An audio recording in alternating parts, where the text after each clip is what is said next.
Hi, and welcome to another episode of Oh So Curious. We are back. It's a little, late in the week to be doing the show. We usually do this on a Monday or a Sunday, but scheduling and and so on and so forth. But we have lots to talk about. It was a busy week in the world of movies. Things are only picking up because we're getting into the summer season, and there's more movies coming out. There's lots to talk about. Today we'll be talking about the 5-year anniversary of Avengers Endgame. We're going to be getting into a lot of other stories, like there's a couple of big lawsuits out in Hollywood right now. Actors Access is getting in trouble, rightfully so, I think. We'll discuss also Ministry of Ungentlemanly Warfare, a movie title that completely does not roll off the tongue. And we'll be looking ahead to Challengers, which is out in theaters right now, and we'll be reviewing that movie in a couple of days. But today we'll just kind of give our first take at it. Like, what is the movie about? Is it actually as good as the reviews say it is? So we'll look ahead to that, and then of course we've got our DCU daily stuff as well. So we'll get into some Green Lantern related comments from Nathan Fillion. So you've got lots of that, and even more than that to talk about, and we'll be doing that in a few seconds. Yeah, so let's get the show started.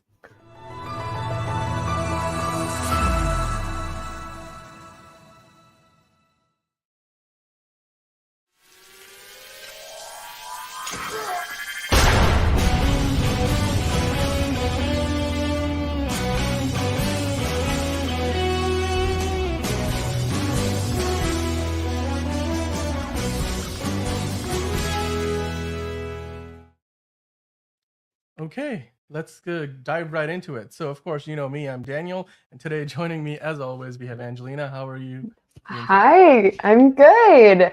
It's one of those weeks. As Dan said, we're a bit behind. Everything right now in LA feels really weirdly slow, but it feels like there's like a bunch of stuff that is moving and shifting. And I've been trying to stay really busy, but I'm losing my marbles over here. As Dan mentioned, there's a lot going on here in LA, like a lot of different lawsuits opening up and just a lot of aftermath from the strikes and COVID still. Yeah. So. I mean, by the way, just a disclaimer. There is one lawsuit we're definitely not going to talk about, and that's the one that's all over the news. We do not care. This is not about the move. That's not about the movies. We're here to talk about Hollywood, what's going on in the world of movies and TV shows. So What don't lawsuit are you worry. talking about? I'm talking about the Donald Trump lawsuit that's going on right now. That is all over the news everywhere, 24/7. It's just you can't get away from it. I don't We're even not know. gonna get I don't into watch that. the news. I don't actually So watch yeah. anything but the entertainment news. Just so you guys know, I have Well, no there you idea what is happening out there in the world. Um, yeah, another crazy thing though, apparently Harvey Weinstein's conviction got overturned, which is I feel like I got a notification, but I was kind of wild. confused. Like, what? I was like, oh, Like, I'm sorry, what? So I don't know if that's gonna hold because also his lawyer's reasoning was really insane. I don't. You know what? That's one of those things Wild. where I don't even want to get into that without like reading into it, because I feel like Yeah, I it's will crazy. probably say something that I'm gonna regret. So I don't want to do that. But like, what we're here to talk about right now is the news, and of course there's a lot going on in Hollywood, but Yes. we're going to start off with some positive news, because usually when people talk about the news, it's usually something more negative connotation. But let's start by talking about something that changed Hollywood, I think for the better, when it came out 5 years ago today. 5 years ago today, on April 26th, 2019. Yes, it's been 5 years. Avengers Endgame was released, the movie that at the time, went on to become the highest grossing movie of all time, beating out Avatar, which came out 10 years prior in 2009. So, of course, then Avatar got re-released and we took that top spot. So now Avengers Endgame sits at number 2 on the list of all-time highest grossing movies. But of course, you have that key, the I am Iron Man moment. You've got the Doctor Strange with like the shaking finger. This is the one out of however many million realities where we win. It's infinitely memified. I was on social media today getting all kinds of like reels with like the whole sequence where Captain America goes Avengers assemble, and this is a movie that still hits the mark for me, because I am a big DC fan I have been growing up. But, I love my comic book movies in all shapes and sizes and flavors and colors and whatnot. Yeah. So for me, like when, the MCU started right from the get-go, they had some special qualities. They were making some brilliant movies, movies not so good, but overall, as far as their batting average went, it was always, entertaining. It still is. I think more often than not, pretty entertaining.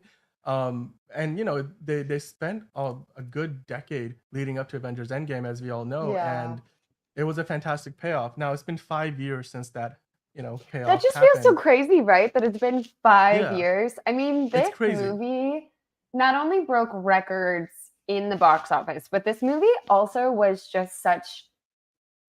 I honestly, I cried when I watched it, right? I think everyone got a It little was an emotional. experience. It was an Yeah, and it experience. Yeah. it truly was like it felt like an end of an era. Like in a lot of ways, I felt like I grew up with Mm-hmm. the new Marvel Yeah. reboot essentially. Like Right. I Yeah. remember Iron Man came out when I was in middle school.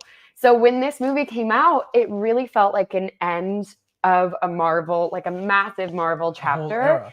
Yeah. which also affects, your life. Like it's so funny. I just feel like these Marvel movies, especially Iron Man. Like, oh god, I just loved Iron Man so much. But then you had to watch all the Thor movies and you had to watch all the Captain America movies, and you really got to grow and live with these characters for, as you said, a whole era. And this movie just was the most beautiful, stunning, sad. I cried a lot.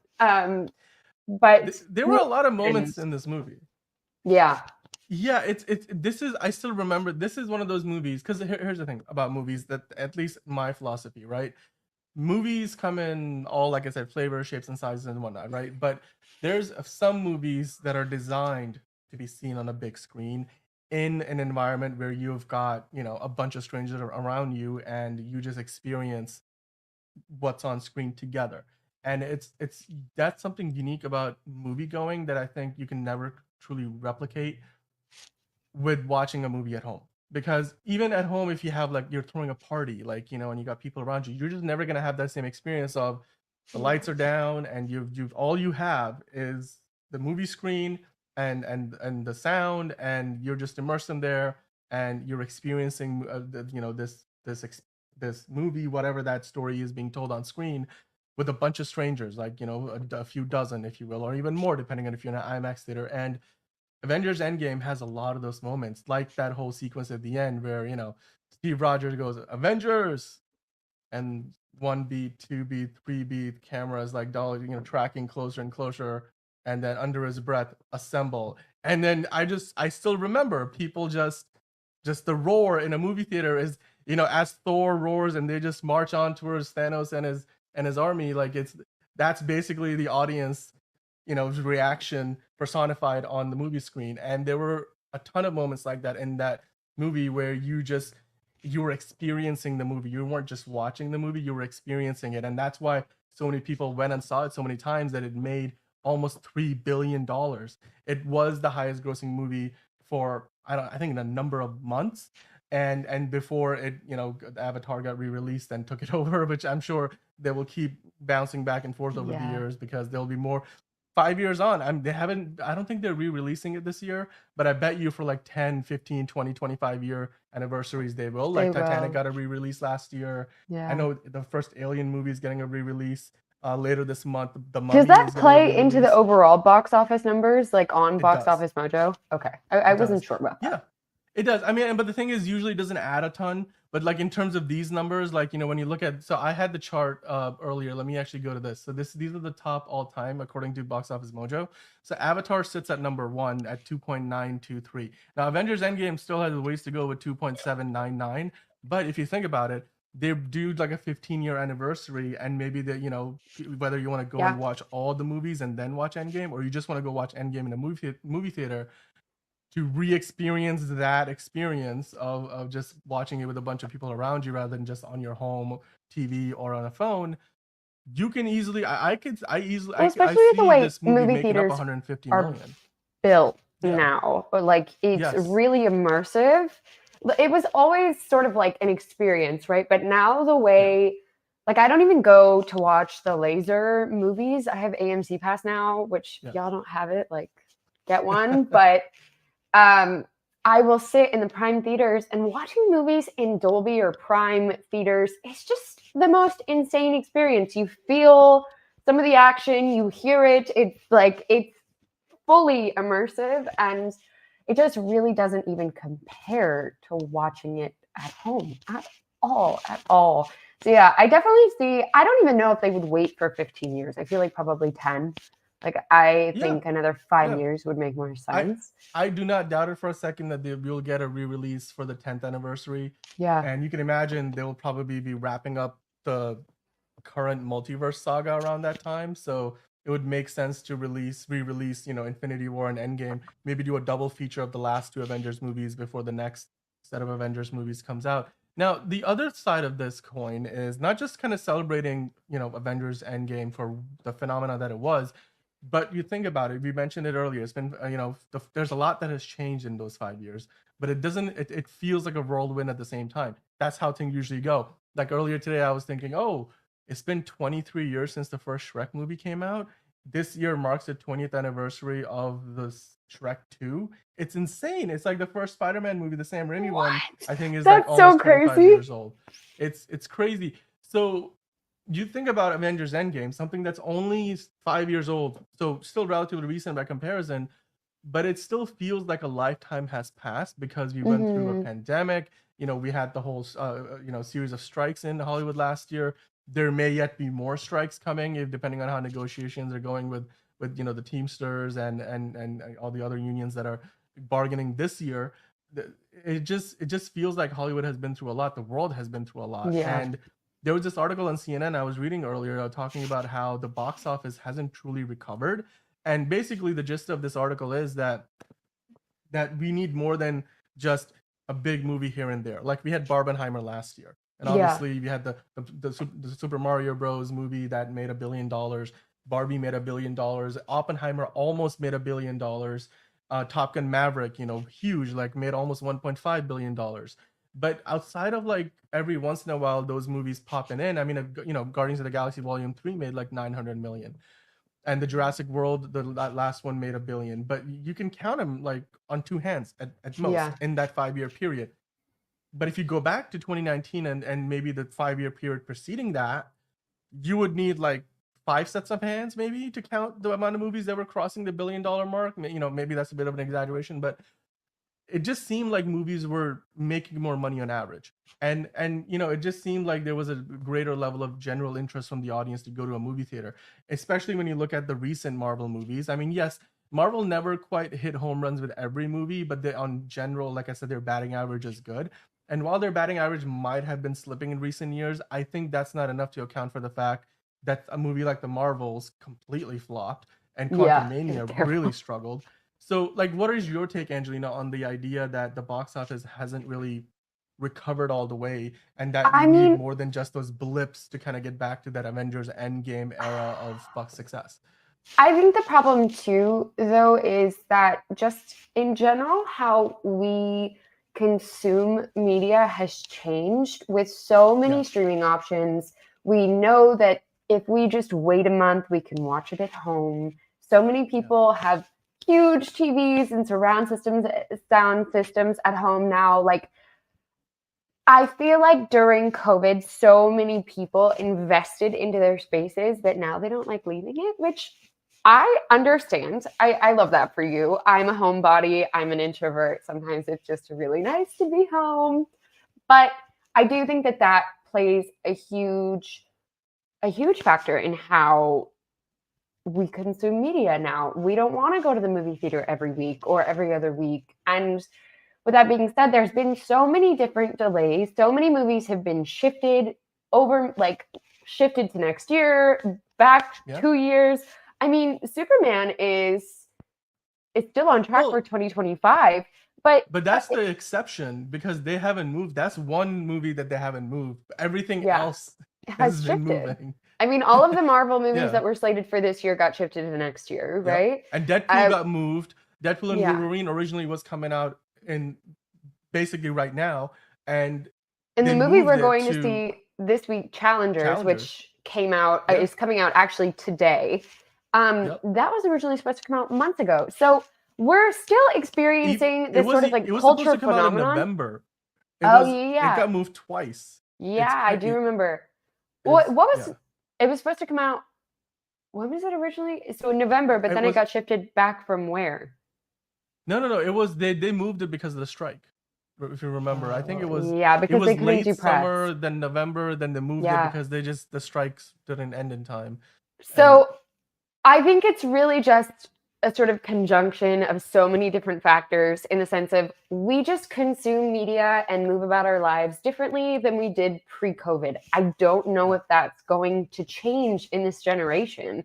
Like our generation wants to stay home and doesn't want to go, and there's so much at our fingertips. It's like, why would I? And sometimes it's really nice to get out of the house and do things, but I mean, I truly think that the next 30 years is going to be severely impacted by COVID, which is so crazy. But when you just it's think about yeah. history and society, we are different than we were 5 years ago, which is crazy, but it just is what it is. And I don't know if that's necessarily wholly going to change. I do also think that having COVID, having the strikes, then we had all of this. We're still having more strikes. Things are getting delayed. I mean, now we have all of these different entertainment uh, lawsuits, quite frankly, that actually put a pause on how people audition and move into movies. So it's still this terrible trickle down effect of all really reaching from COVID and the financial and like economic impact of this and how it has completely changed the entertainment industry. Yeah. And I think the next 10 years, this is just what it is. Like, I think it's Yeah. slowly going to get better, but this is just how it is. Yeah, because it's not just the downstream effects of the pandemic. I mean, in some ways it is, but it's also the other things that have happened, like you said, the strikes. But the But in a COVID way, I think pandemic that is a direct correlation to the to financial the pandemic. Yeah, stress to the pandemic.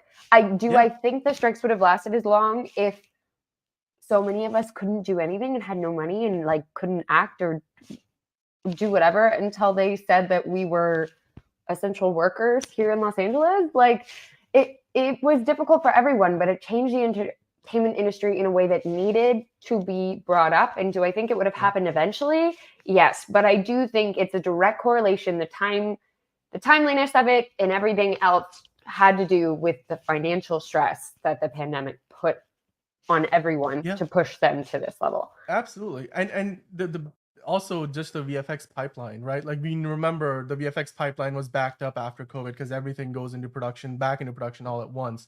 And then the strikes caused another delay. So now that's been a big part of all the Yeah. movies getting moved. Like Captain America 4 got moved to next year. All the other like every move I think Blade got moved, the Thunderbolts got moved. Every Marvel movie except for Are they Deadpool and still Wolverine, filming Blade? Is that even even happening still? I think they are. Yeah, they Like are. we don't know. Somehow.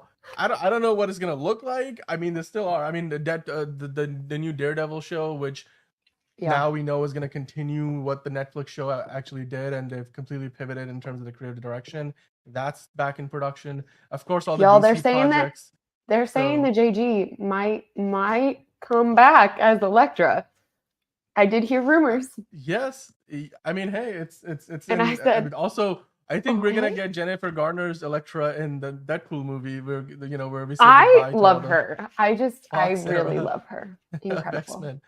Yeah, and I think Ben Affleck is coming back too. It's gonna be That fun. has to be an His awkward version of Daredevil. reunion. Oh my God. So yeah, I but was I mean, like, as far oh, as Avengers Endgame like goes, just overall, just kind of looking back at it one more time, like you said, it was a special time as a movie yes. fan to have been around, to be able to remember experiencing Avengers Endgame in a movie theater. It's like it kind of came for half a generation before us or a generation before us where they got to go experience the phenomenon that was the first Star Wars movie in 2 decades, The Phantom Menace, and how crazy it was. And back then, without YouTube, people used to go to a movie theater just to watch the Phantom Menace trailer. because how else would you watch a movie trailer back in the 90s and early 2000s? And then you experience that as this like collective zeitgeist moment. Of course, we watched Avatar come out in 2009, and that became the highest grossing movie of all time. I was too young to go watch Titanic, and that movie for 22 years was the highest grossing movie of all time. Yeah. So from 1997 to 2009, of course, James Cameron upping himself. But then Avengers Endgame comes out, and at a time where superhero movies were at the peak of Hollywood, and even now, I think the superhero genre is not going anywhere. Yeah. But superhero movies, it seemed like for a while, were kind of immune to box office failure. I mean, I guess unless you were DC movies, which all seem to continue to struggle. But as far as Marvel movies go, yeah, there was no Marvel movie for a good 10 years that made less than $500 million. And Avengers Endgame was like the peak of that. And since then, it feels like it's been a downhill battle. But like you said, we're not necessarily going to recover for a while. But I mean, every once in a while, we might get a big one. Like Deadpool and Wolverine, it seems like that could be $1 billion movie. That might be one of, if not the only $1 billion movie this year.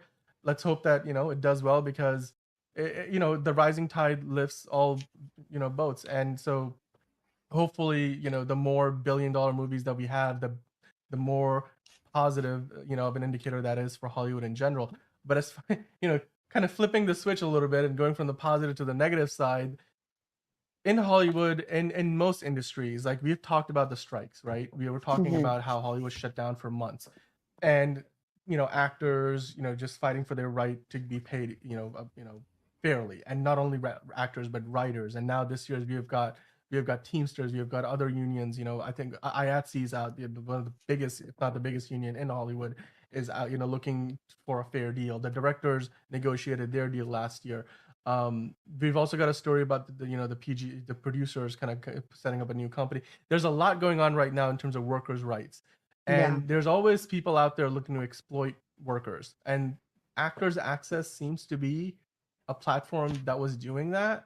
So you brought that to my attention. So give us a kind of I don't know, like a Cliff Notes version of what is going on with this lawsuit against Actors Access. I guess if you guys don't know, and it's funny because I feel like no actors really know, like, okay, so I moved to LA and I want to be an actor. What do I do now? So the first things you have to do is get an Actors Access, get a casting networks. Some people, like in other cities, use Backstage. I don't use Backstage here. And then you need Casting Frontier, right? So you have to set up all of these for your agencies. And Actors Access and Casting Networks were both warned by SAG during the strikes that essentially they have created like a pay-to-play system. So you have to pay a monthly subscription. Casting Networks used to be free for a long time, and you would just have to pay for media. Now you have to pay a monthly or yearly fee for both of them, Actors Access and Casting Networks. And then they charge you out, excuse my French, but they charge you out the ass for every photo, every reel, everything. And you have to have all this media on there or you can't submit to jobs. And if you can't submit to jobs, then you can't get jobs. And you can have your agencies create a free profile for you, but if you don't pay to put your media up, no casting director is going to call you in. So SAG warned them already during the strike. They were like, this pay to play system is illegal. You are essentially curating and charging actors a substantial amount of money, which, yes, we can write off at the end of the year, but it's more of the issue that it is such an institutionalized, you guys know what I'm talking about. It's such an institution here in Hollywood. I was like, English is hard today. That you cannot work without it. And yet it is so ridiculously expensive that you cannot really, I mean, most actors can't even afford it. Like, I know so many of my actor friends that have canceled or paused or this or that or the other. I have to build it into my yearly expenses. Like, I probably spend $500 a year minimum on casting websites. Like, I didn't even want to pay for IMDb because I already have to pay for all of these other ones. So it's frustrating and it's hard, but essentially There was a class action lawsuit that was filed against casting networks a couple months.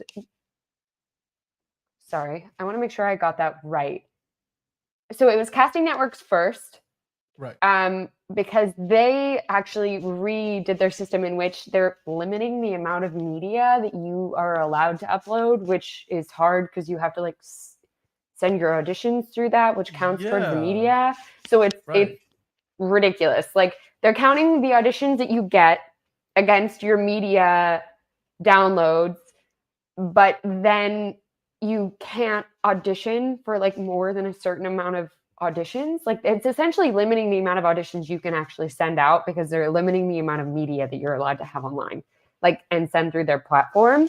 So they were first in the lawsuit. Now it's Actors Access, and this class action is going for it. They're just like, this is some BS.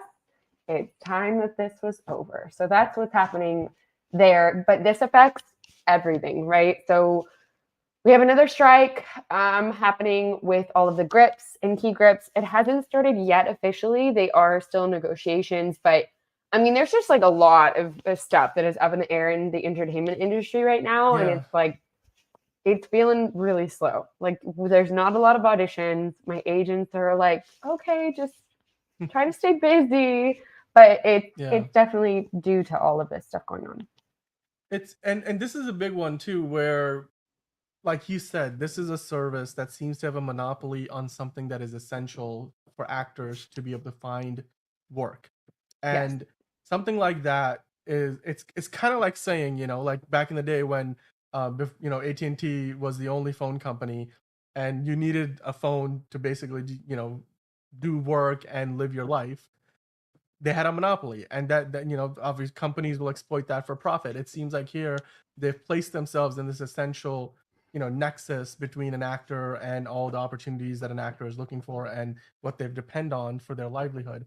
And it's just not fair, because it's hard enough to do all the auditions work and then get a role and get opportunities and then get cast and get callbacks, to on top of that have to put so much money into just kind of making sure you have a presence on the platform to be Mm-hmm. discovered. That's just, I feel like that, yes, charge something if that's a service that's being provided, but make it a reasonable amount. Yeah. If that's going to be a paid service, then make it a reasonable amount, not like add on add on add on. What that tells me is on the back end their business model is not very sound. It's kind of Mm-hmm. like where Uber used to be competitive with taxis. Nowadays your Uber might cost you way more, and then you still have tiers. It's like all the streaming services. It used to be what, like less than $10 to get Netflix. If you Oh now yeah. want to get Netflix at a decent quality, you'd have to pay like somewhere between 15 and $20. And if you want to get it in 4K, or if you want to watch it on multiple devices, I think I pay almost $30 for Netflix now. It's insane. My mom It's literally just so called me yesterday. She's like, "Did you change the plan? They're now charging me like $24 a month. yeah, It used to be 10." And I was like, exactly. "Oh." It's crazy. And Yeah. this is going on everywhere. All of these, because it's like when the software as a service, the SaaS revolution started like 5-10 years ago. When, remember, Adobe switched from like selling you the Photoshop as just a one-time purchase to now being like Yeah. you have to subscribe to Creative Cloud. Yeah. This is all, like, all of these companies and services switch their business models to this subscription, because then you have constant revenue coming in. And if you look at long-term revenue projections, it makes all the business sense in the world to switch to this model versus selling Yeah. one product at a time.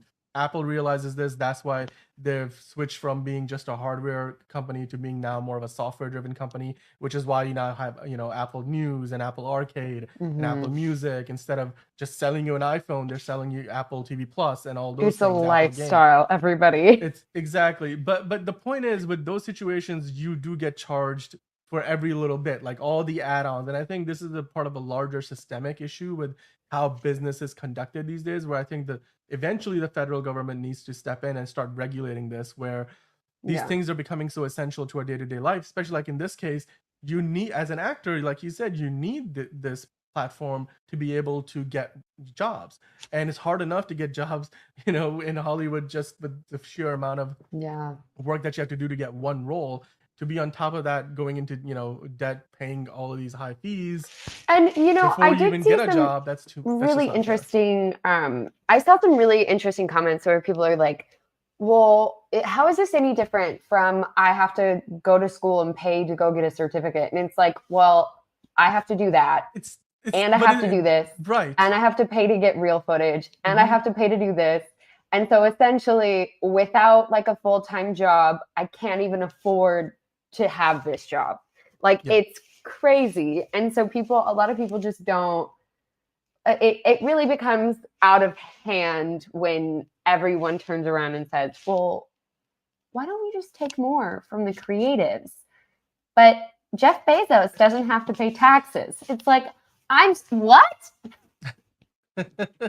No, So it's not fair, and I think it's putting the burden unfairly on the user base. staying Where very hydrated here on Oh So yeah. Curious, everybody. Sorry. Yeah, I've got my bottle of green stuff that I use. You know, trying to Green stuff. Is it green Mountain stuff. Yeah, Dew? yeah. It's not Mountain Dew. It's like flavored. It's a flavor of, you know, like you get one of those little things and you pour it into water because you don't want to just drink water. It's one of those things. I forget what brand it is, but you know, like Strange. Mio or something like that. Oh, okay. Um, There you go. but yeah, I mean, as far as what else is in the news, obviously this lawsuit is going to be big. Let's see where the IATSE um, negotiations go, because they are the biggest union in Hollywood.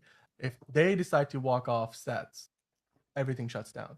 Literally Um, everything shuts down. we did So lose a huge part of the Marvel universe. Ray Chan passed away at 56. Ryan Reynolds was actually super gutted about it. Apparently, they released a statement saying so. His death was announced today. He was an art director from London. He died so young, but he was I a mean, huge so part of. he was part of the Marvel Studios art department, and I know I have worked with several art directors. I know Yeah. several art directors very closely in terms of, like, you know, what they go through and how essential they are to any production, whether it's, you know, working for a beauty brand and doing just photo shoots, or whether it's working in a movie set and, you know, really kind of being essential to the look of the movie. Because yes, Yeah. they're not the ones necessarily helping pick out the camera lenses and, you know, directing the camera department, or the grips, like the lights are going to be set up this way, but they're a big part of the mise en scène, as they say, which is everything that you see on screen, where the props are, the color palette, you know, how are we going to make, you know, the actor look good. They play a big role in, especially in movies like these, you know, huge Marvel productions, Well, because where it it's big creates scales, it the, creates the the world universe that you get to that see. you experience. Yes, Exactly. and it is so sad. And I feel like they never actually get enough credit because they really They don't. are the people that put it all together, right? The Yeah. director has like overall say, but really without the set, the universe, like the Barbie sets, right? That art Yep. director, chef's kiss. Like you Yeah. need someone who has a true creative vision in order for all of that to come together. And if you don't have that Absolutely. person, it affects the movie so much. Yes. And as somebody who, I mean, okay, I have not worked on the feature film scale, but I have made, you know, some projects, short films, and, you know, other smaller features. And in those situations, you know, the director, and you know, the production designer, they play a critical role in helping you realize what's the image in your mind and turning it into reality, making it tangible. Because outside, you know, like the actors will do their best to make the script come to life. The camera crew, the director of photography will do their best to make sure it looks good on screen. But without the art director, without the production designers, like that, you just don't get a living, breathing world on screen like what we depend on, especially for these big Marvel movies. And Chan, he was with Marvel for a long time. Like in 2013 was his first Marvel you know, project with Thor: The Dark World. He worked on National Treasure, which is one of my favorite Oh, Disney movies from the good. early Yes. 2000s. And then I was just in this article, they talk about he was born in Oldham, Greater Manchester. I lived near Oldham, Greater Manchester for Oh, 3 did you years. We used to really? pass by it. I used to remember the signs. In my high school, my this is not necessarily not saying that, just because his name was my homeroom teacher's name was Mr. Oldham. Not saying that means, he was from Oldham, but I'm just like, the name has stuck with me, Yeah. and I still remember seeing the signs because it's like a suburb in Greater Well, Manchester. also, did you see how he passed? I mean, So that's so sad. He's literally the same age as my mom. Like, that's my mom was born in 56. 1967. Incredibly young. I mean, Yeah, it's so just young. it's always sad to see somebody like it. He probably had a ton of projects ahead of him. He was Yeah. a part of Avengers Endgame. He was also just And working on Deadpool, like that yeah, like Deadpool the and newest Wolverine. Deadpool that is coming out. It's insane. They're still. I feel like they're still probably doing finishing work on that movie, right? Like Yeah. so he might have still been involved in the day to day of that project. So it's just it's just sad to see, anybody, pass away this early in their career, this early in their life. He probably had years of contributions to give to the industry, but ultimately, Kevin Feige and everybody, like they said that, he was a good friend to everyone at Marvel Studios, a Yeah. talented collaborator who brought creativity and attention to detail to every frame of every movie he worked on, and who was able to bring out the best in each department he worked with. So yeah, he's gonna be remembered. I feel like we will definitely get, a tribute, a message at the end of the Deadpool and Wolverine credits, where Raymond Chan is going to be remembered, and maybe they'll even mention his name towards the beginning, dedicate the movie to his memory, because once again, art directors play a critical role in film production, and it's always sad to hear like somebody, who's no longer with us. But I mean, as far as the news goes, I feel like that covers a lot of what's out there today. We can keep going into so much more, but right now we're gonna switch gears and let's dive into talking more about the movie of the week, which we wanted to we wanted to review this a bit earlier, but because of our availabilities, we both got a chance to go see the movie, but now we've been sitting on our thoughts for the Ministry of Gentlemanly Warfare. That's just Yeah. not gonna roll off the Did tongue. you even post my It's out of theater review, Dan? I it's literally had to retape it 3 times like because I three couldn't get times. the Yeah. title out of my mouth. Oh, I was like, God, the it's Ministry of Ungentlemanly Gentlemanly Warfare. Yeah, it's crazy. It's crazy. I mean, let's take a look at this It's a first, and terrible then we'll get name, into but it. Henry Cavill is leading a ragtag group of ungentlemanly men in Guy Ritchie's latest film, The Ministry of Ungentlemanly Warfare. The facial hair game, very strong in this. Henry, I need to know the origins and evolution of the facial hair. Guy wanted the handlebar. Did he weigh in on the handlebar? Guy liked it. Yeah. I really found myself liking these characters, and it is a damn good time at the movies. When it comes to the action and the shootouts, badass and satisfying. All in all, I had myself a fun time. No alcohol required.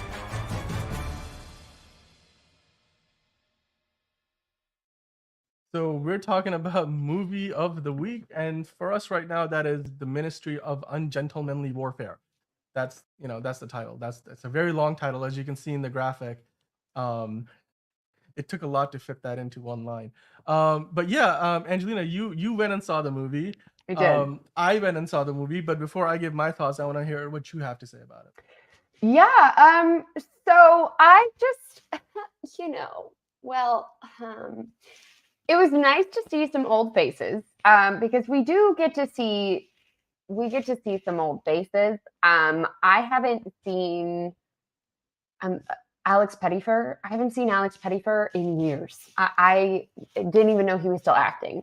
Also, Henry Hayes is played by Hero Fiennes Tiffin. I don't know if I said his name correctly. He really hasn't been in any big blockbuster movie since he was the little boy in Harry Potter that would grow up to be Voldemort. So he makes a comeback for the blockbuster movie theaters, which was kind of cool because I have only seen him in it was like this really bad like PG-13 love romance saga. It was like 4 movies that he was in, and the acting in the script was just, honestly, the acting was great for how bad the script was. It was like love before you, love after. I don't know. Yes. So that's what that is. So it was really nice to sort of see these players sort of making a comeback, being in a bigger movie, and being a part of it. I really loved. I've never seen Alan Ritchson in anything else. I don't know where he's from. Do you so I've never seen Reacher. Okay, you gotta watch Reacher on Amazon Prime because Tom Cruise He was in the my 2 favorite. movies, but Alan Ritchson, he's currently campaigning as hard as he can to be the new Batman in the DCU. He was also in the last Fast and Furious movie that came out in 2023, and the dude is like jacked beyond jacked. Huge. So like he's huge, and huge. You could tell he had the most fun with this movie. And I don't know if he was American. He was I don't my know if he was favorite British. part of this movie. His accent completely fluctuated throughout the whole movie. And okay, I was like, also he's from North Dakota. Mm-hmm. His accent was phenomenal for being from North Dakota. Well, by the end of the movie, you could hear his American accent. I think earlier in the movie, he had a few other. He would bounce between being British and Danish, I feel like, or something like that. Yeah, right. German, Danish, Austrian, one of those accents, 100%. Yes. Or Swedish. I think it was Swedish actually. It was Swedish.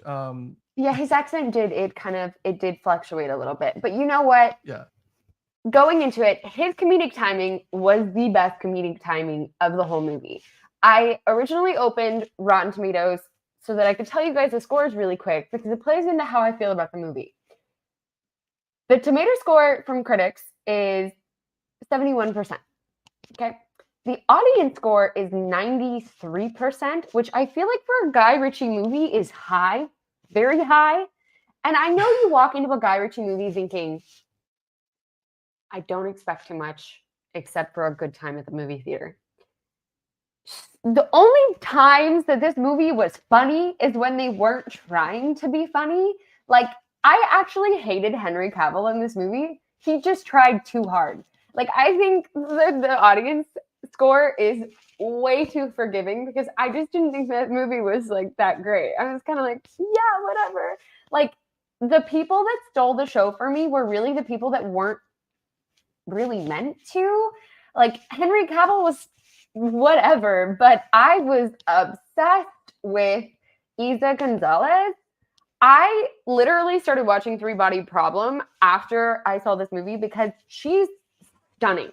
Like, stunning. She's great acting. Her timing is so great.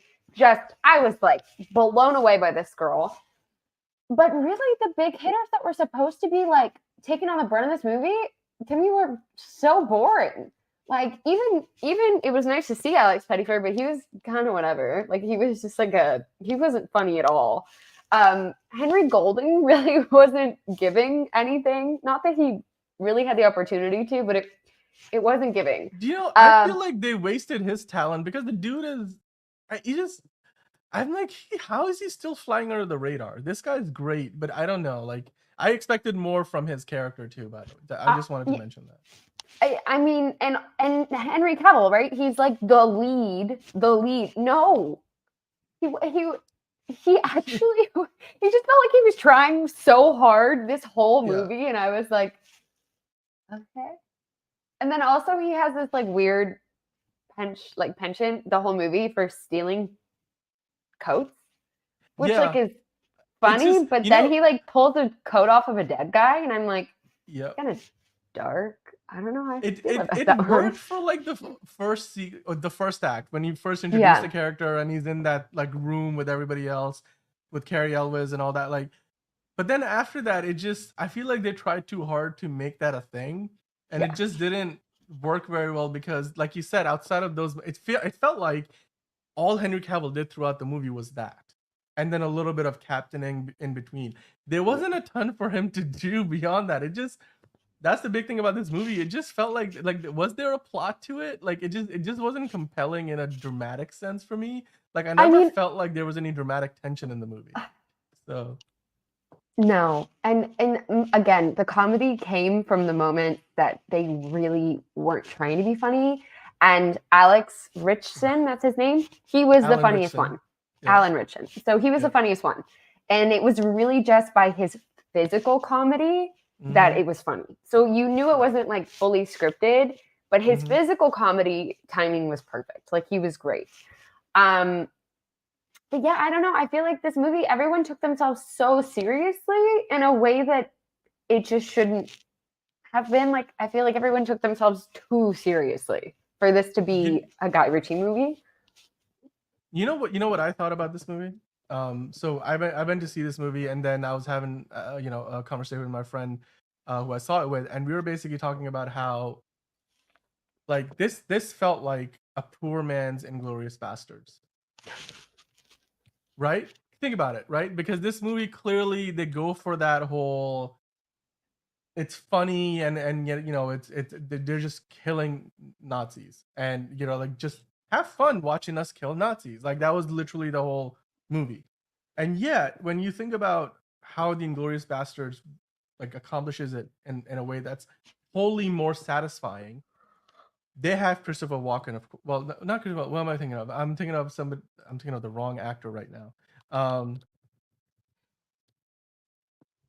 You have Christoph Waltz.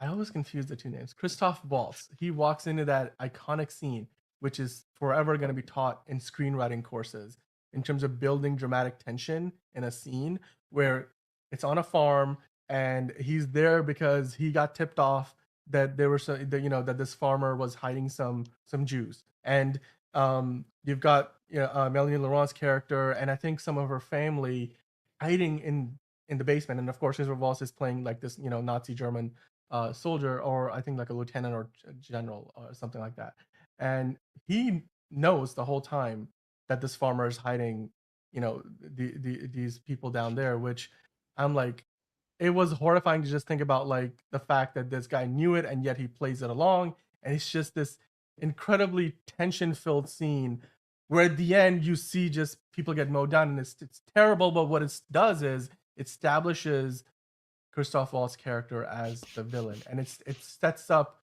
this idea that this movie will go there in terms of the good guys can lose, and so it puts this sense of dramatic tension on everything that comes after.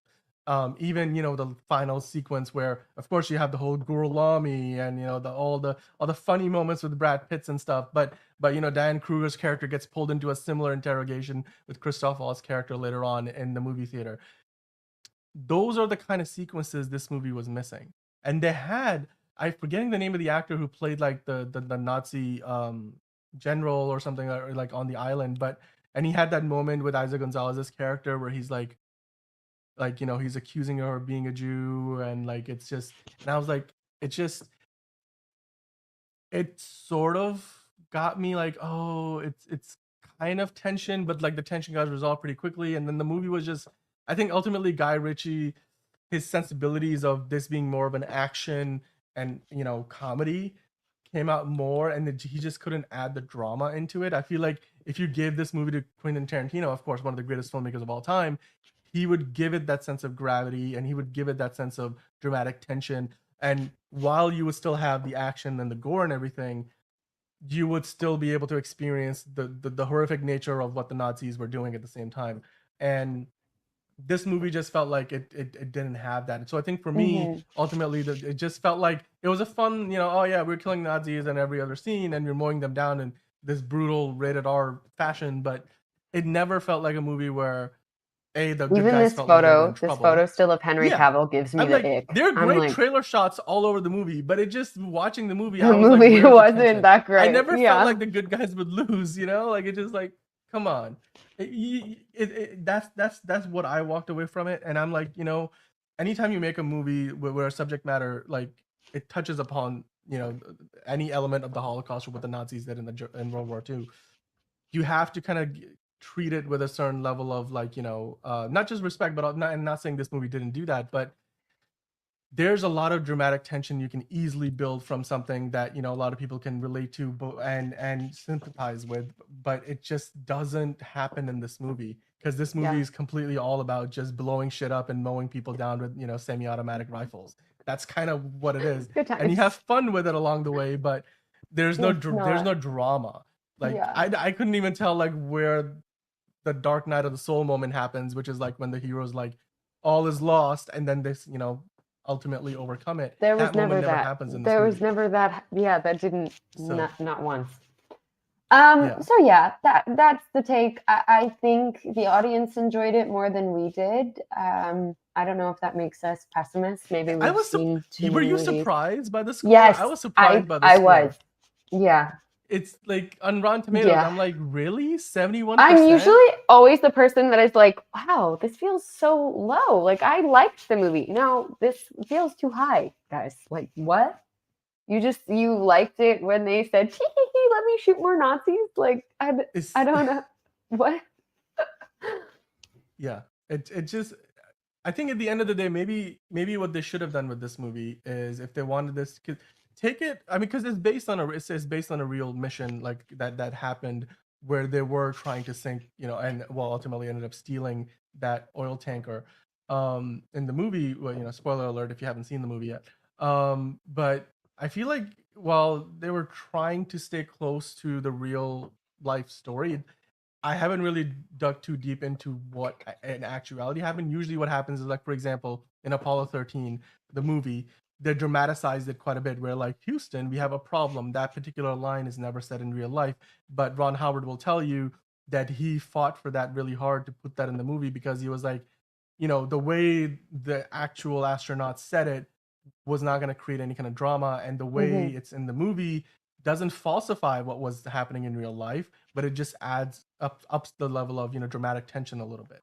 So with this movie, I feel like a more nuanced screenwriter and more nuanced director would have probably been able to add more dramatic tension into what was a real life event that happened during World War II. But also, it's so interesting to me that Guy Ritchie was the choice for this story to be told in a historical manner. I'm like, right. I don't know about that one. It's cool that it's like real life people. This actually happened, you guys. Did it actually happen? Like this, probably not. No, but it is cool. It is like it's very fun to sort of learn about these characters that never got talked about, but are a huge reason why the Americans and everybody, how we were able to get rid of the Nazis. Like, that's huge. But I just don't know if Guy Ritchie is the right director for this kind of subject yeah, matter. I'm like, yeah. What? And by the way, the other thing in Hollywood, this is something that for people who are not familiar with what it means for inspired by true events, when you see inspired by true events in the description of any movie poster or whatever, that's a very generic statement. When they say inspired by true events, it could just be inspired by the fact that there was a true event that roughly translates to whatever's happening in the movie. It's kind of like saying Titanic was inspired by true events. Yes, there was a ship called the Titanic. Yes, it did hit an iceberg. Yes, it did sink in the Atlantic. But everything else was purely dramatized and made for the movie that directed by James Cameron. This is, I feel like, that level of what inspired by true events in this case was. Yeah. I was kind of fascinated by the idea that Henry Cavill's character is named Ian Fleming because the real leader of the mission that this movie's events are based on was Ian Fleming. Was what the character that Ian Fleming based James Bond off of. Yes, I did see that, which is super cool. Very meta in that sense. I mean, it's a little turnabout. Like, you have didn't to kind he of originally want to be the next 007 too? Wasn't he? He did, dude. Yeah.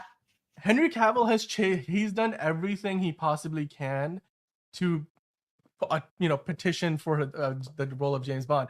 He was a runner-up to Daniel Craig. No, it didn't. Did he was a runner-up to. He just, I mean, the scenes in the beginning of the movie where he's first introduced, I feel like that was his best moment. Like, after that, it just felt like for an actor of his caliber, he just gets sidelined, or he's doing basically the same thing as Alan Ritchson's doing. Henry Golding. Scruffy. Like, he just looks homeless. Like, he looks like a pirate, but like not even like a cute Johnny Depp pirate. Like, He just looks like a pirate. The handlebar mustache. Yeah, didn't it give just up for you, wasn't. no? It wasn't giving. It wasn't giving. So much of this is so wrong, and I'm a big Henry Cavill fan, and this just wasn't. Me too. This was not his finest work. No. By the way, do you know what tells me that my assertion that this is a poor man's Inglourious Bastards? You know what tells me that I'm not the only one who thought of this. That the studio and the filmmakers were also thinking that is, or at least we're aiming for this to be sort of like the Inglourious Bastards. Look at the poster of this movie. Oh yeah, and very similar. That's basically the Inglourious Bastards poster. That's basically the same thing. They were definitely going for that vibe. I just feel like there just wasn't enough gravitas, is the best way I can describe it in this movie. Yeah. To kind of add up to what we got in Inglourious Bastards. Now, again, making that comparison could be a little unfair because Inglourious Bastards is one of the greatest, movies, put to screen over the last 50 years. Quentin Tarantino is one of the greatest directors of all time. To kind of be talking about it in the same sentence with a Guy Ritchie movie that's clearly not, I feel like it doesn't even try at times to be that, although like it has influences. But it just, I think ultimately the end result that we see on screen felt like we were just watching a B movie version of Inglourious Bastards. Like it just felt like that. So, and yeah, at the end of the day, audiences are enjoying it, which is great. If you guys went and saw it, let us know what you think. I go into every movie not to trash it, but to enjoy it and have fun with it. I think in the moment I was enjoying it.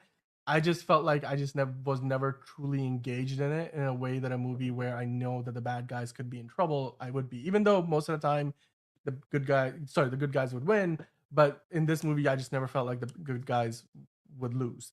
And I think that's sort of took me out of it a little bit. Like I was looking at my watch on a couple of occasions. That's never a good sign because that means you're not engaged with the film. I definitely checked my phone. Yeah. 100%. I was like, I also yeah, what were you gonna say? No, I was like, I 100% checked my phone a couple times. Yeah. What it's a fun movie. Cinema score is A-. I It's just A- feel like is not that's so bad. high. It's like it's these are so nice. It just didn't hit me that way.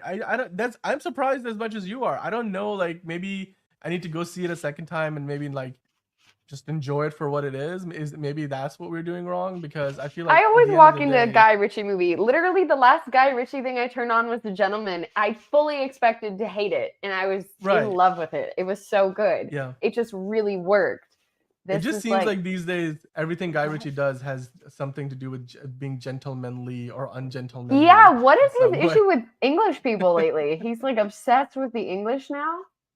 Like big fans. 2018 was The Gentleman movie with Matthew McConaughey and stuff, which the show is based off of, or is in the same universe. Yeah, loosely. And the one thing that was surprising to me in a good way was Jerry Bruckheimer produced the movie, and I'm like, that's always, I'm a big fan of Jerry Bruckheimer. He makes good movies, bad movies, but like he's a producer. Like you can't blame everything about the movie on him. He was behind the Pirates of the Caribbean. He's been a big part of all the big action franchises over the last 2.5 decades. This movie could have been better. I think the cast of characters that they have here: Henry Cavill, Cary Elwes, Isaac Gonzalez, Henry Golding, Alan Ritson. Some of the best and up and coming actors in Hollywood today. It just felt like ultimately the movie kind of falls short of its premise because if you watch the trailer, then you go into it. I wanted more action. I wanted better action. I wanted more humor. I wanted, like I said, more drama, more dramatic tension. I just didn't. I felt like on every level, it was maybe a 2.5 or a 3 out of a 5 for me. So if I had to say recommend or not recommend, if you have some time and you want to watch a movie where you can just turn your brain off and have fun, it's one you can go check out in a movie theater. Otherwise, you could always wait for it until it comes out on home video. What do you think, Angie? Yeah, I agree with that. I wouldn't go as low as like a 2.5. I don't think it's like an F-rated, like terrible. I would consider it to be like a B. It's a good time in the movie theater if you just want to watch something dumb, but there's definitely something else better there to see. So I would wait to watch this at home. That's what I would do. Yeah. It just, in some ways, this movie kind of didn't know what it wanted to be, I feel like, because it was a lot of different things, but... Yeah, I agree. I think they just got a little lost on, like, everything and what they wanted to do. 100%. Yeah. Yeah.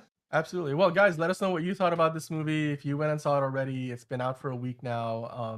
So if you haven't seen it, then go check it out. I think Angelina is recommending it. I think it's of all the movies that are out there. If Challengers isn't your vibe, or if none of the other movies that are still out there, I think Dune is now coming out of theaters. So if you're not a fan of sci-fi, but you are a fan of historical action comedies, and there's no drama in this movie. I'm sorry, there just isn't. But if you want to go see it, go watch the Ministry of Ungentlemanly Warfare.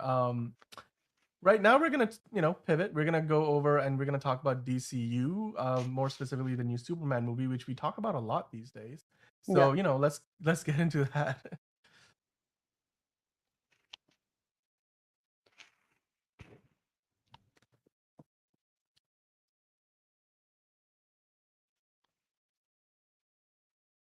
Well, hello and welcome to another episode of DCU Daily. And today we're talking about Green Lantern being in that new Superman movie.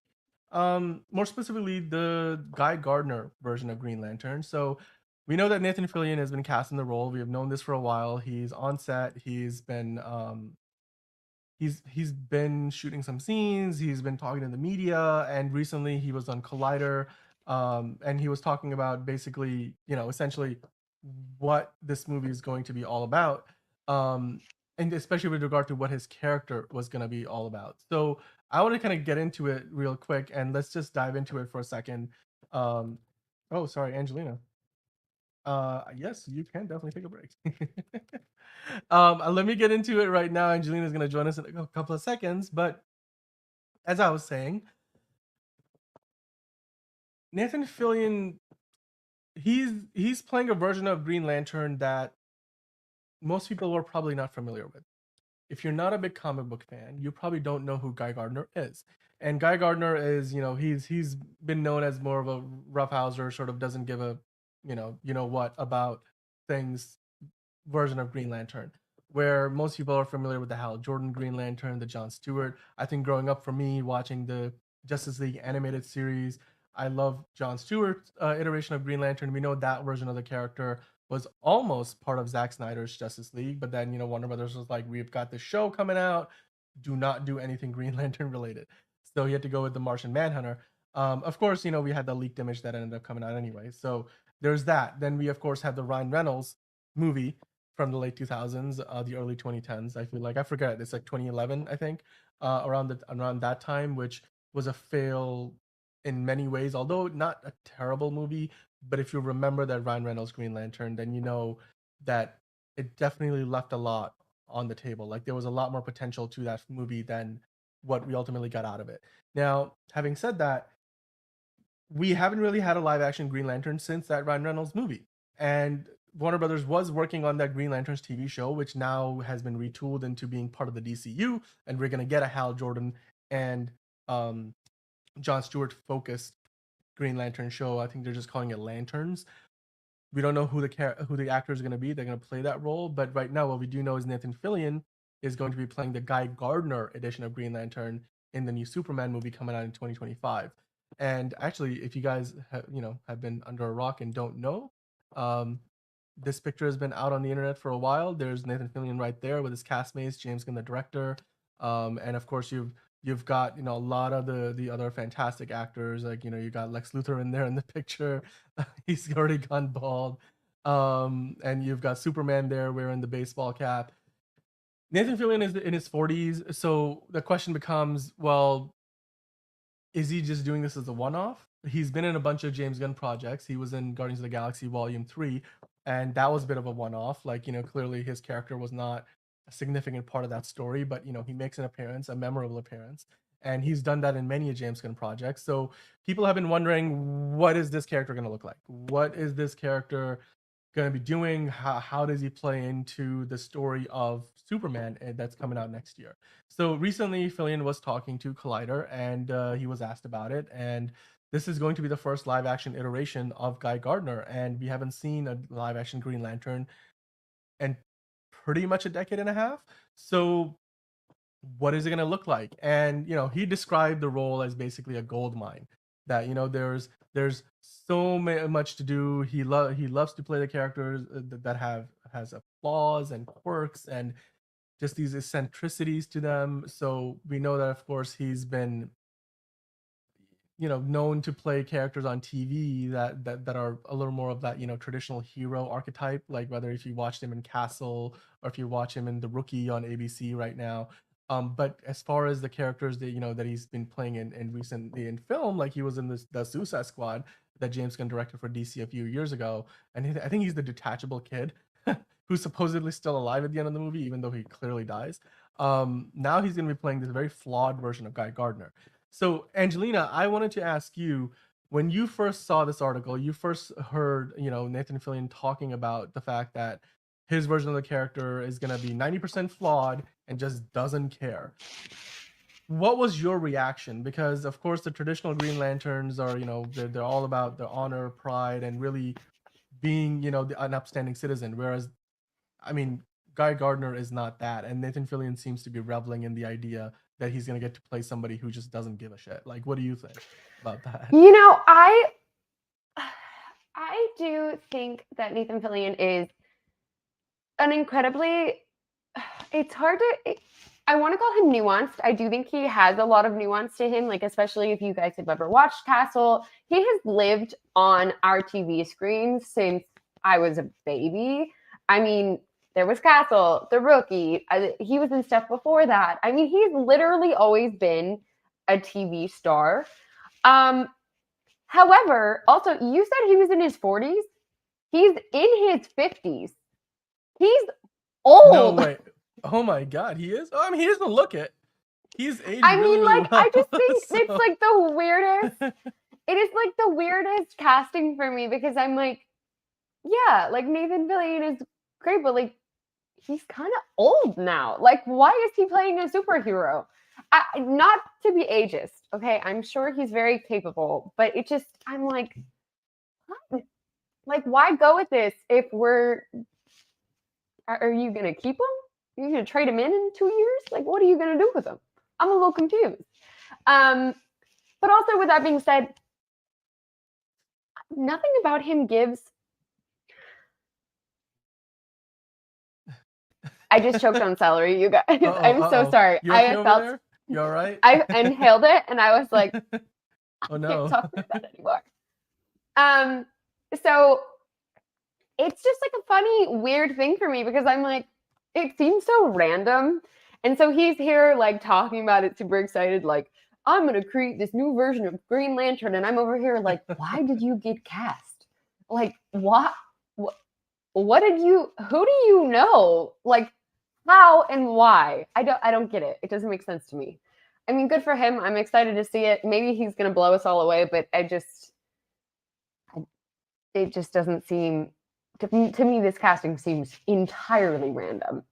Like, I mean, I wasn't surprised in the sense that he was cast in the role. Why? Because he's been cast in a lot of James Gunn projects over the years.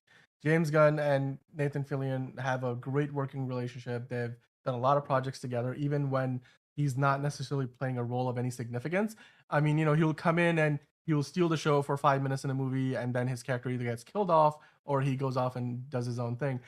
What excited me was like how he's talking about this character, because as a fan of the Green Lanterns and the just like all the different versions of lanterns, what the Green Lantern Corps is all about in the comics, I've been very interested in seeing that realized in live action for a while. We haven't gotten one since Ryan Reynolds' version, which he will tell you ad infinitum was terrible. I think it was bad, but it wasn't terrible. But nonetheless, like, it's been almost a decade and a half, as I mentioned earlier, and now we're getting that to see a movie version. Only existed to bring Ryan Reynolds and Blake Lively together. I think if anything, if like and just now, like Cleopatra brought Liz the Taylor best and Hollywood romance yes. there. If they get divorced, I will give up on love. Okay, it is what it is. There are like couples goals in many ways. I mean, like, so here's a quote, by the way, from Nathan Fillion. He said, "The reality is that people have flaws. We all have quirks. We all have vulnerabilities. You could have the most wonderful family, but be like, oh my God, my dad drives me nuts. He's got this one thing. Everybody's got something, and I love to lean into those faults and flaws."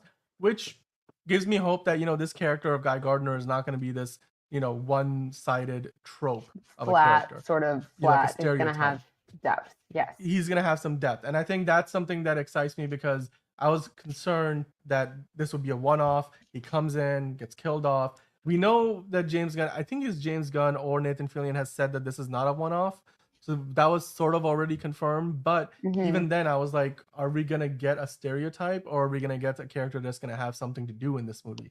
And it seems like from what the way Nathan Fillion is talking about it, he's got more than a couple of scenes to work with, which is giving me hope that we're gonna get because I'm a big fan of Nathan Fillion. Like, I'm like, you know what? Yeah, he might be a little old on You the know who older is side. also a big fan? My grandmother. She loves him. Really? 10 out of, yeah, 10 out of 10. Big fan. The guy has that appeal. Like he just he checks all. I mean, I still watch Castle reruns. I mean, when like I pop on a TNT or So something good. and it's on. So good. He's great. It's great. And that's what I was saying. He's been a TV staple since, Dan, you and I were babies. But that's just why it seems so much more unassuming, but that also leaves so much room for him to like really blow us away. Yeah. And then I think you were sort of saying that he's playing like a lesser known version that we've never actually seen depicted before, which is going to be fun. I think that leaves a lot of space open for him to play and not have anything else other than the comics to really base his character off of, which also in a way creates like a new chapter entirely, right? But we as an actor, the one thing you're never supposed to do is watch previous reruns or movies of stuff that you have to audition for, because it affects how you audition for the job. Right. But that becomes almost impossible when you're auditioning for a new superhero movie, except in this case, because he's seen, I'm sure, all of the Green Lanterns that he's a big fan. depictions He's we been a Green previously Lantern had fan publicly for years. He like would cosplay with it. He's publicly petitioned to be a Green Lantern in the past. He's been fan cast in the role. Yeah. But so for a lot of people, when this happened, they were like, "Oh my god, we're getting Nathan They're Fillion all as Green excited, Lantern." and I'm over here like, So- what? Yeah. But I mean, although like, in some ways it's probably coming maybe 10, 15 years later than what people would have wanted. But at the end of the day, I mean, the guy is still, one of the most talented people working in Hollywood. And he's genuinely a nice person. You ask people who work with him, they're like, they go on his set and then he's the first person to welcome them in. Even though he's the star of the show, he's like, you know what? It's great to have you here. It's amazing. Thank you so much. And, is there anything I could do for you? Like, he is a That's so great, sweet. person Yeah, in that's real great. life. And Which is he's great to get also along with. so funny because who is the other actor, kind of the same age range? He had he played Angel, and then he was in Buffy the Vampire Slayer, and then he was on Bones. Bones. Oh my god, you're talking about. So they're kind of similar in like Yeah. their TV timeline, and they honestly even have like pretty similar typecasts. Like they kind of play similar characters, and they both have had these prolific TV careers. Yep. But let me look up this guy's name. Are you talking about David Boreanaz or Boreanaz? I can't pronounce his name David properly. Was like he when was you one of say the it like leads. that, man. Yes, I am. I don't- And apparently or- he is an asshole. Like people on his sets, like literally he has kicked background off before. If you make eye contact with him, you're gone. Like he's crazy. I've heard awful things about him. So it's always really nice when you meet somebody who has had such a long career and they're actually just a genuinely like good person. And I feel like we're starting to see more of that overall in Hollywood as of late. Like basically everyone, like Tom Holland, right? Zendaya, everybody says like they're awesome to work with. They're so great. And so I feel like it's sort of this new chapter where the rest of the like 90s chic be an asshole on set is sort of phasing out. Yeah. You know what I the mean? thing is, nowadays there's more. This is for all the downsides of social media. One of the things that I think social media does do is it leads to more readily available accountability. Yeah. Like if I just invented that terminology, but like readily available We're here accountability for it. looks like if you are an a-hole on set, people are gonna find out that thing's not gonna get buried over time. Like this used to be easier to do back in the day when people didn't have access to be able to like put that out in the world and tell other people and let that be verified by multiple sources, and then you're basically not. I mean, cancel culture could be toxic, but I'm not saying cancel somebody because they're an a-hole on set. I mean, Yeah. there's a lot of people out there who are talented out the wazoo, but they're just not good people to work with. But I think more and more now we're starting to see people who are just great people in real life, like to see them succeed, it's and then hear about it. I mean, like, I think for Nathan Fillion, this could be, for all the iconic roles that he's done, this could be one of his highest profile roles, because he's been in superhero movies before, but I feel like if this could become a breakout character, then they're doing that Lantern show for the DCU. It's going to be part of the Chapter 1 Gods and Monsters. Yes, it's going to focus on Hal Jordan and Jon Stewart, but I would not mind seeing Nathan Fillion show up as Guy Gardner in it. Why not? Like, and of course, he's got a big, huge friend in James Gunn, who runs the whole division. So, I'm sure that if you want, I'm not saying he's the kind of guy who's going to be like, hey man, call in a favor here. Can you just like give me a couple of cameos in that Lantern show? I don't think that, I mean, Nathan Fillion is not that guy, but I think the audiences, it's kind of like how, Chris Pratt played Andy, a lovable character in the first season of Parks and Rec. He was only meant to be there for like that first season with that 4-episode story arc, but people loved him so much they wrote him into the rest of the show. And then because of that, he then got the role with Guardians of the Galaxy, and here we are years later. Chris Pratt is one of the biggest movie stars in the world. I mean, I'm not saying that's the arc that Nathan Fillion is going to follow, but I'm just saying, if you keep doing what you're doing, and if you're great to get along with on set, you're a good presence, a positive influence, and you are really good at doing your job, then it just leads to more opportunities in general and anything in life. And I think Nathan Fillion is a great example of that, where he, the more good that comes his way, the better it is for us as viewers, for people who work with him on set. And I'm excited to see what his version of Green Lantern becomes, even if it is just a minor role in the movie. I hope that we get to see him intertwined into the larger DCU fabric of the DCU, like the new stories that they're telling over there. But yeah, guys, let us know in the comments what you think about that. Do you want to see more of this 90% flawed and doesn't give a crap version of Green Lantern? And I'm excited to see where it goes. I mean, this movie's coming out, it's still a year away. It's coming out in July of next year. So we've got a long ways to go.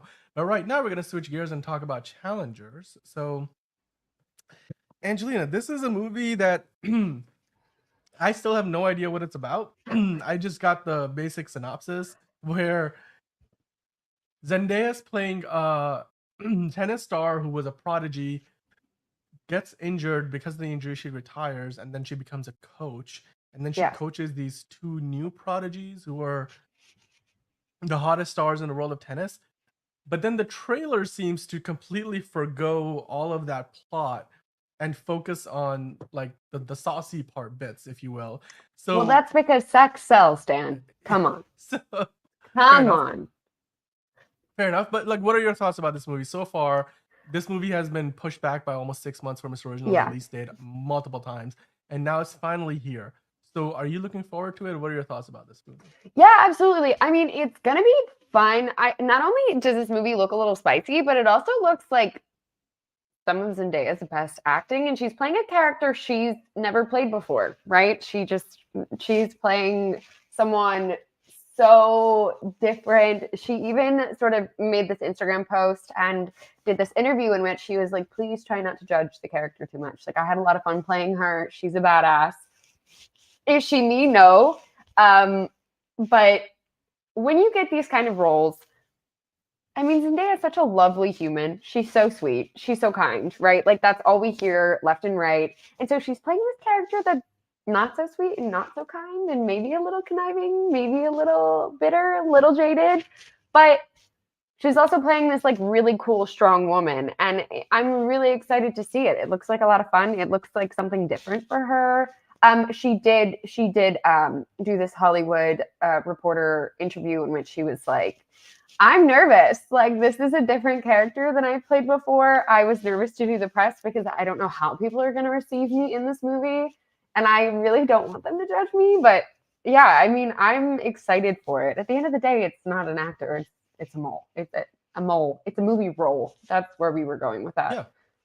Yeah, absolutely. I mean, and when you look at the Rotten Tomatoes score, it's already got 201 reviews and it's sitting at 90%. It's certified fresh. And the audience rating so far, I mean, there's not that many, but like it's sitting at 86. What I worry about that this movie won't be as well received by the audiences, because like if you got 50 plus reviews and it's sitting at 86, that I feel like the number could have been higher if it was universally applauded. But the fact that it's got a high critic score after that many reviews speaks to the fact that it's a quality movie and the story is good, the acting is great, and I'm sure it's well executed. And that gives me hope that, you know, like if I go and watch it, that I will have, you know, fun with it. And I'm pretty sure just watching the trailer alone that there was more dramatic tension in this movie than what I got out of like watching the Ministry of Ungentlemanly Warfare, where it just felt like plot point, the good guys win, end of movie. Whereas with this movie, it seems like there's definitely some character drama. There's definitely layers to and nuance the plot. Ultimately, you know, we're gonna go check this movie out. We're gonna talk about it. We're gonna review it, and it seems like in only a couple of days' time, it's out there now. Angelina, what is the one part of this movie that you're most looking forward to? Obviously, when they have a threesome. Come on, I'm kidding. I was like, Okay, I was like, I'm kidding. Sorry, guys, it's just a joke. I am looking forward to honestly just experiencing this. I mean, getting to see Zendaya play is so much fun. She's come so long in her, like, so far in her career from Shake It Up on Disney Channel. So this is like the anti-Disney Channel movie.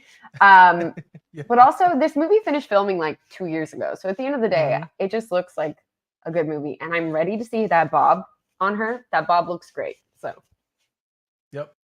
Yeah, I mean, I'm looking forward to. I want to see, because I feel like the last good tennis movie, didn't it have like what's her name, Maggie Gyllenhaal, like was it in a movie about, like, it was about tennis, and it came out like I feel like at this point 20 years ago. I remember like watching it a few times. I watched it on a plane. I watched it at home, but it's been a long time since we had a good movie that was. I mean, well, King Richard was all about tennis, but I feel like that's more of a biopic, so it's not quite. I don't know. Like I put it in a different category of movies, but I'm excited to see where this movie, you know, how it kind of plays out. If I was being brutally honest with you, this is not the kind of movie that I would go to the movie theaters to watch per se. I usually wait for this kind of film, which is more character drama based, to kind of watch it. I'm just like looking at all of her press tour outfits. They're so good. I mean, she pulls it off. Like, she's been having quite the year. We're living in Zendaya's time, right? Because it's Zendaya's era. Zendaya's era. Like, Dune Part 2. She's got challengers. I'm sure. Stunning. Like, truly, I need to know who her stylist is, because he deserves an award. Yeah, like, incredible. Absolutely. Or her. I don't know. The stylist might be a woman. Yeah, I mean, it could be. Well, we'll do some research. We'll come back at it. We'll talk about it. Guys, let us know what you think about Challengers. Is this a movie that you've already seen? Because like we're doing this show live on Friday, right? So like this movie has been in previews since Thursday at least. You might have even been able to catch it a bit earlier in the week on a special kind of early access screening. Let us know your thoughts on it. We're going to be reviewing it very soon on the show. So, you know, check back here in a couple of days and see what we have to say about Challengers. It certainly looks like a fun movie, fun time at the theaters. It's not a very long movie, so you know, hopefully it goes by quickly and you have fun with it. But I mean, we'll be back here in a couple of days talking about that, talking about more DCU related topics. We're probably going to be talking about more Marvel related topics, because it seems like that Deadpool and Wolverine hype machine is, you know, just rolling down the hill full blown now. And I think there's a few new trailers coming out soon too, so I'm excited to see what else is out there. Come back here, check out more DC Daily next week. It's been great talking to you, Angelina, as always.